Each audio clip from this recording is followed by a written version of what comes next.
Hi, third grade, it's Miss Hecky.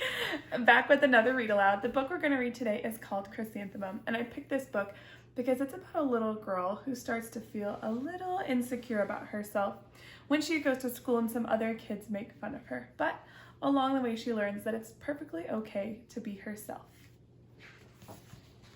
Chrysanthemum by Kevin Hinkes.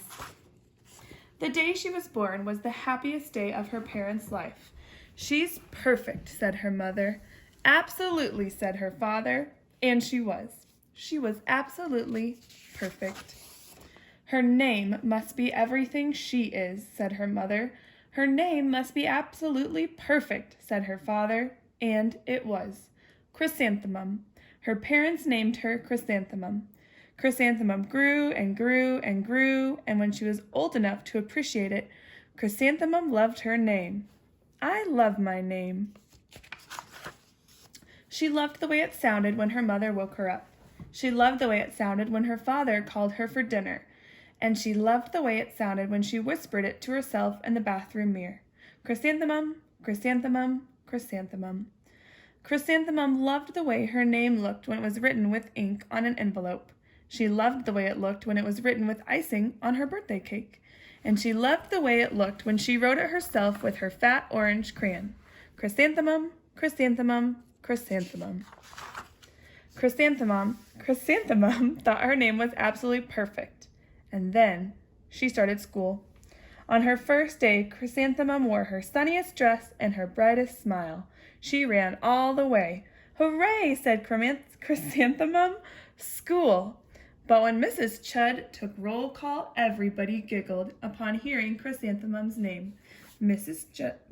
Chud, Dawn, Eve, Lois, Al, Les, Kay, Max, Sue, Bill, Pat, Tom, Sam, Ken, Joe, Rita, Victoria, Chrysanthemum. "It's so long," said Joe. "It scarcely fits on your name tag," said Rita, pointing. "I'm named after my grandmother," said Victoria. "You're named after a flower." Chrysanthemum wilted. She did not think her name was absolutely perfect. She thought it was absolutely dreadful. The rest of the day was not much better. During nap time, Victoria raised her hand and informed Mrs. Chud that Chrysanthemum's name was spelled with 13 letters. "That's exactly half as many letters as there are in the entire alphabet," Victoria exclaimed. "Thank you for sharing that with us, Victoria," said Mrs. Chud. "Now put your head down." "If I had a name like yours, I'd change it," Victoria said as the students lined up to go home. "I wish I could," thought Chrysanthemum miserably. "Welcome home," said her mother. "Welcome home," said her father. "School is no place for me," said Chrysanthemum. "My name is too long, it scarcely fits on my name tag, and I'm named after a flower." "Oh, pish," said her mother. "Your name is beautiful, and precious, and priceless, and fascinating, and winsome," said her father. "It's everything you are," said her mother. "Absolutely perfect," said her father. Chrysanthemum felt much better after her favorite dinner, macaroni and cheese with ketchup, and an evening filled with hugs and kisses and parcheesi. That night, Chrysanthemum dreamed that her name was Jane. It was an extremely pleasant dream. The next morning, Chrysanthemum wore her most comfortable jumper. She walked to school as slowly as she could. She dragged her feet in the dirt. "Chrysanthemum, chrysanthemum, chrysanthemum," she wrote. "She even looks like a flower," said Victoria, as Chrysanthemum entered the playground.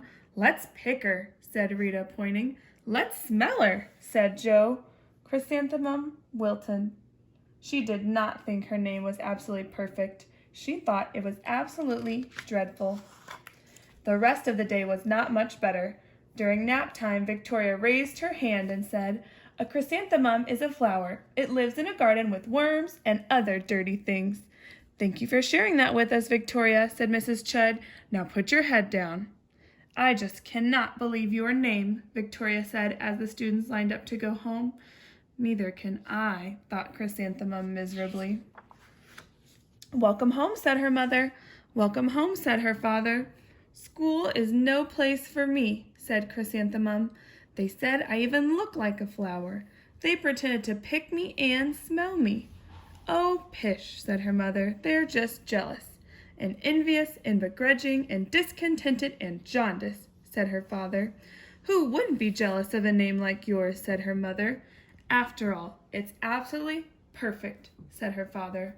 Chrysanthemum felt a trifle better after her favorite dessert, chocolate cake with buttercream frosting, and another evening filled with hugs and kisses and parcheesi. That night, Chrysanthemum dreamed that she really was a chrysanthemum. She sprouted leaves and petals.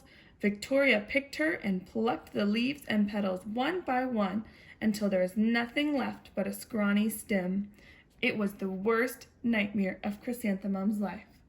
Chrysanthemum wore her outfit with 7 pockets the next morning.